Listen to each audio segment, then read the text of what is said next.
Well, they are until you synthesize them in rather concrete measures, so much of such a sort. You see. You'll find that Stumpf talks about the being, non-being, becoming business.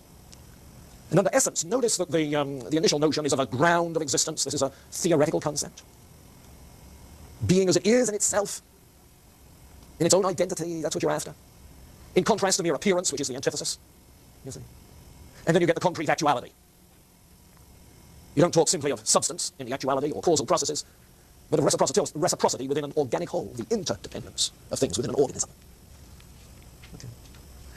But then more concretely, the concept, the glyph, where you see, yes, in talking about a subject, you have the concept of the subject, then the judgment, then the syllogism, where you say that's the structure of traditional logic. Yes, ideas, judgments, and syllogisms.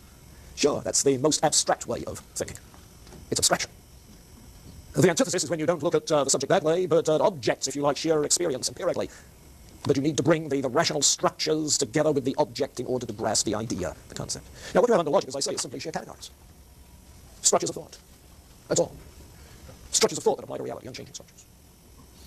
And when you get into the realm of nature, you notice that he's dealing with abstraction first, namely laws of nature. What are they but generalized abstractions? Laws of nature.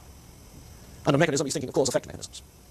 So what you have under that first thing with space-time, motion in matter, and cause-effect mechanisms is the mechanistic science. But then you get beyond the abstractions of mechanistic science to the actual interplay of forces, and by now chemistry is a science. You see, where you see that there are interactions, not just one-way cause-effect relationships as in mechanics, but reciprocal causation. But the thing that's really beginning to emerge is the biological concept, the organism, the organic model. And here he sees emerging the idea of teleology, because biological processes are end-oriented, growth with a view to producing fruit. The biological process. So he gets back into the teleological layer. But it's a teleological process all the way through. Okay. Then next time we'll be dealing with the section dealing with mind, spirit, picking that up. Okay. Keep in mind that in the light of this, there are certain polarities that we find ourselves constantly. We've got 5 minutes here. There are certain polarities. Do we have 5 minutes? No, we don't. It's gone. All right. But polarities like subject and object, universal and particular, appearance and reality, ideal and real. These polarities are antitheses that we have to get beyond. That's why, and this is getting back to your question, how do we know that the rational is the real?